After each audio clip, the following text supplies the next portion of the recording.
아니 어떻게 벤처하시다가 국회의원이 되셨어요? 내가 일찌감치 물어보려고 했는데 네네. 뭐 지금 늦었지만 한번 말씀 좀 해보세요.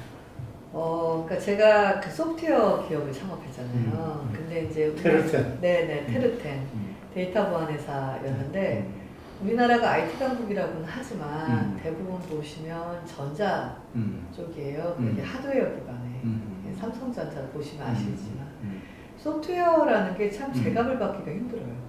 그렇죠. 네, 힘들고 솔루션 회사, 자기 브랜드로 제품을 만드는 솔루션 회사의 20년 생존율이 0.3%예요. 그렇게 안 돼요. 네, 그러니까 우리나라가 선진국은 완전히 아닌 게 아직 이렇게 소프트웨어나 컨텐츠 같은 디자인 이런 무형의 자산에 대한 가치 인정이 아직은 좀 한참 멀었죠. 그래서 그 한 10년 정도는 사업만 했고요. 10년 지나서는 뭐 사업도 잘 안 되고 무슨 협회나 이런 데 가입을 하면 뭐 인맥도 넓어지고 영업도 된다는 말이 솔깃해가지고 이제 해봤는데 그런 데 가면 이제 공적 일을 하게 되잖아요. 그렇죠. 그렇게 되다 보니까 여성벤처협회도 그렇고 한국소프트웨어 산업협회도 그렇고 자꾸 이렇게 공적인 일에 그 패널로 나간다던가 뭔가 이렇게 지적질하거나 뭐 이런 일에 자꾸 선수로 이제 선발이 됐죠. 근데 그런 모습을 보시면서 주변 선배님들이 저한테 약간 공적 DNA가 있다고 보신 것 같아요. 오케이. 그건 뭐 틀림없이. 네, 지난번에 예전에도 회장님이랑 사모님 뵀을 때도 그런 얘기 하셨는데 근데 한 중년이 되면서 40대 중반이 되면서 선배님들이 공무원을 해보는 게 어떻겠냐, 고위공무원을 해보는 게 어떠냐. 근데 이제 무슨 공무원 막 보링하잖아요. 그리고 뭐 이제 와서 나이 든 여자가 무슨 업종 변경이 되는 것도 아니고. 근데 비례대표를 해보지 않겠냐, 국회의원을 해보지 않겠냐 이런 그런 제안이 있었어요? 있었어요. 있었는데 뭐 언감생시 제 인생에 갑자기 어느 날 그랬는데 제가 사실 4년 전에도 어플라이를 했었어요. 출렁하면서 안 됐었어요. 그래서 제가 그때 기억합니다. 네, 그래서 그걸로 이제 잊어버렸고 왜냐하면 이제 길거리 캐스팅이었고 노력하지 않고 받은 티켓이었기 때문에 설령 승선을 못했다고 그래도 전혀 뭐 아쉽거나 가슴 아파할 이유가 전혀 없는 거라 그랬는데 그리고 4년이 흘렀죠. 토요일날 KTX 타고 출장을 가고 있는데 전화가 오셨어요. 어디냐고 보자고. 근데 영문도 없이 그것 때문에 저를 부르실 것 같다는 생각이 들었어요. 다른 선배님이 제가 촉이 있거든요. 그래서 제 나이 때문인지 지역구도 되게 많이 왔고요. 그랬어요. 근데 이제 그 비례 오기 전에 최진석 교수님한테 제가 의논을 드렸어요. 잘하셨어요. 교수님 이런 조건이 많은데 제가 어떻게 할까요? 그랬더니 이런 지하에 정치하지 마라. 그래요? 네, 딱 부르셔서 예. 근데 왜죠? 그랬더니 우리나라 지금 정치 여러 풍토를 봤을 때 때가 아닌 것 같다. 그래갖고 이제 교수님이 정치하지 말라고 그래서 안 하시기로 했는데 비례대표가 맞잖아요. 네. 내가 뭐 대단한 애라고 이렇게까지 하시는데 내가 원선을 넘으자. 그리고 제가 최 교수님한테 말씀을 안 드렸어요. 됐고 최 교수님 뵈러 갔죠. 죄송해서 사실은 여차저차 해서 했다고 그랬더니 잘 됐다 그러시면서 열심히 하라 그러셔서 그러니까 잘할 수는 있을 것 같은데 지금이 아니었으면 했다. 근데 지금인 것 같다. 된 걸 보니 열심히 해라. 그래서 열심히 할 수 있는 조건이 후원회장을 해주시는 거라고. 네, 그래서 엮이신 거죠 저한테. 맞아요. 그 질문도 제가 들으려고 했었는데 건명원 공부를 하셨나요? 네네네. 그러니까 건명원이 있고 건명학관이 있어요. 근데 이제 건명원이 나이 제한이 있어요. 그래요? 그래서 그게 30대 중반 이상은 못 들어가요. 그래서 제가 너무 가보고 싶어가지고 그 도강도 좋다, 청강도 좋다 그랬는데 안 된다, 원칙이다 이랬는데 건명학관 생겼을 때 연락이 오셨어요. 이영 대표도 공부할 수 있는 프로그램이 생겼다. 그래서 제가 일기로. 지금 한평에 가 계시죠? 네, 한평에 계시죠. 언제 한번 한평을 한번 제가 가려고 합니다. 최인석 교수님 좀 만나뵈면. 뭐 어쨌든 지금 시대가 요구하는 그런 어떤 식견과 철학을 갖고 계십니다. 네. 지난번에 국회에서 할 때 내가 와서 들었는데. 네네. 그 시리즈로 이제 정치가 묻고 철학이 답하다. 맞다. 네, 그 시리즈를 계속해서 우리가 너무 단기적인 목적론에 입각해서 할 게 아니라 적어도 정치를 하려면 이게 지향점이라는 게 있어야 될 것 같아요. 그런 얘기를 좀 국회에서 많이 하고 싶어서 모셨죠. 저기 말이죠. 제가 최근에 어떤 사람을 한번 만나봤어요. 네. 그 중에 이제 어떤 얘기가 있었냐면 국회의원 수가 많다. 네네네. 또 국회의원을 지금 왜 공급을 주고 뽑느냐.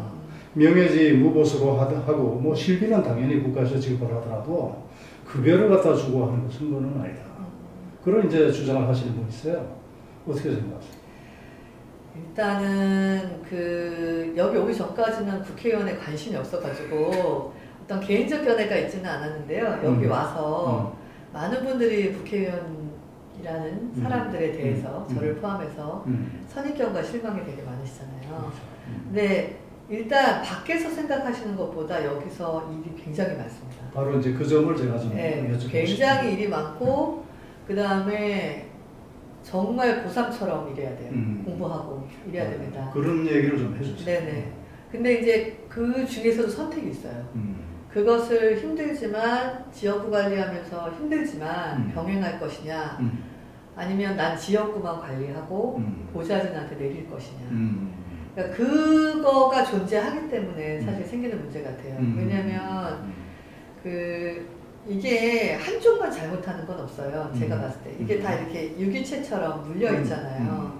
그러니까 소비자시고 유권자는 소비자시잖아요. 어떻게 보면. 근데 유권자분들이 냉정한 잣대로 평가를 안 하시다 보니까 맞아요. 그러다 보니까 어떻게든 관계에 의해서 뭐 인기에 의해서 계속 그러니까 생산적인 결과물에 대한 평가를 별로 안 하시니까 계속 관계 그다음에 민원 딜리버리에서 민원 들어드리고 고마움.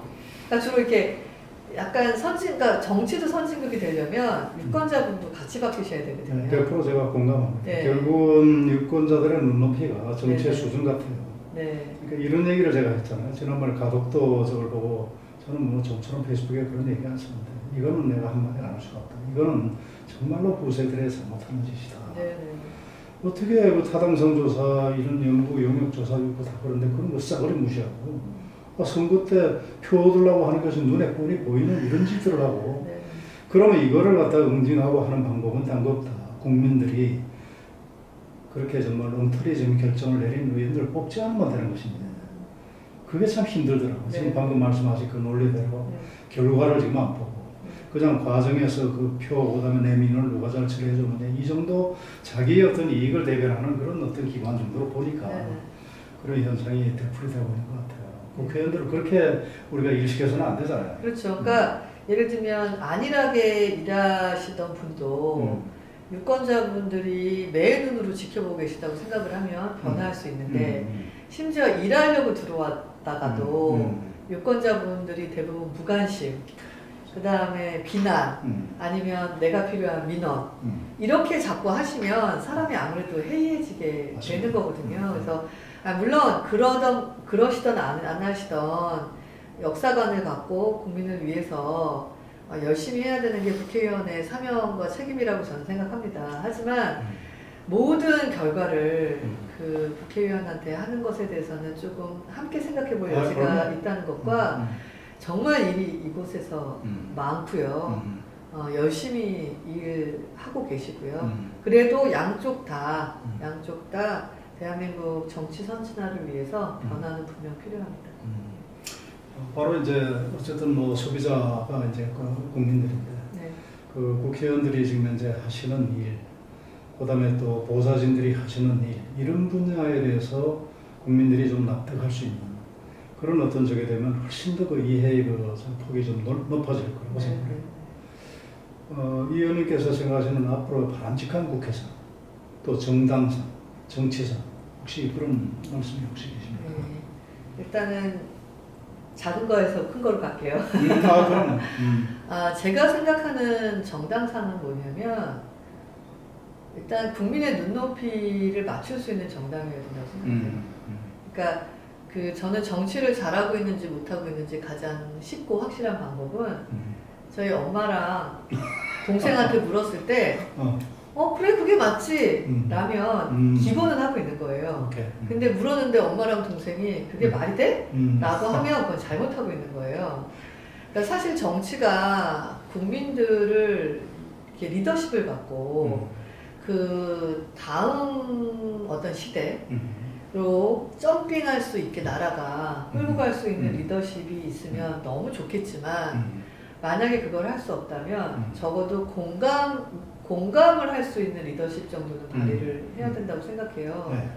저는 국민의힘이 국민의 눈높이를 맞출 수 있는 공감할 수 있는 정치를 펴는 그런 정당으로 먼저 서야 될 것 같고요.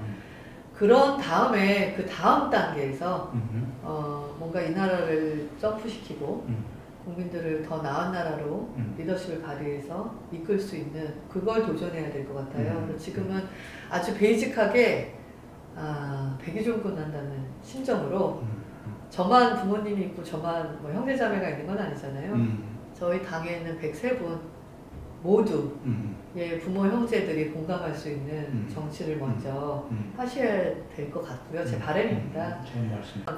법이 현장에서 이미 규제로 변질되고 있거나 미처 생각하지 못한 이해충돌이 계속 발생하고 있다면 이 국회 내에 어떤 부처에서 법들을 좀 트레이스하고 계셨으면 좋겠어요. 추적하고 계시다가 문제시되는 법들을 빨리빨리 폐기를 하셨으면 좋겠고요. 그러니까 두 가지 축이 있었으면 좋겠어요. 이미 산처럼 쌓여있는 법들은 조금 발목을 잡는 건 폐기했으면 좋겠고 그 다음에 정말 좋은 법이 아니면 법을 안 만들었으면 좋겠어요. 가급적이면. 근데 이게 또 뭐가 문제냐면요. 우리 이제 양보다 질이어야 되는데요. 시민단체에서 의원님들을 평가해요. 언론에서 의원을 평가해요. 그 평가 기준이 1년에 법 몇 개 만들었는지, 뭐 발표 몇 개 했는지, 심지어 세미나 몇 회 했는지, 이런 걸로 하다 보니까 바빠 죽겠는데. 그 평가 기준 자체가 좀 문제가 있네요. 네, 근데 예를 들면 나는 그런 거에 전혀 상관없이 홀로 광야를 보러 가겠어. 할 수 있는 사람이 몇이나 되겠어요. 그래서 제가 보면 언론은 국민들은 정치권 바뀌어라, 심지어 언론도 정치권 바뀌어라, 시민단체도 니들은 부패했다 뭐 이렇게 얘기하시는데 다 아니다가 아니라 근데 어떻게 바꿀 수 있지? 이게 다 같이 물려있는데 우리 보러 자꾸 바꾸라는데 이게 어떻게 바뀌지? 다 물려있는데 시민단체나 언론이나 유권자나 사실 1% 2%만 노력해 주시면 너희는 5% 해, 그 대신. 그거는 이해가 돼요. 근데 어떻게 아무것도 안 하시면서 변하진 않는데 어떻게 바뀌죠? 그렇죠. 그래서 제가 고민을 되게 많이 했어요. 왜냐면 정말 바꾸고 싶거든요.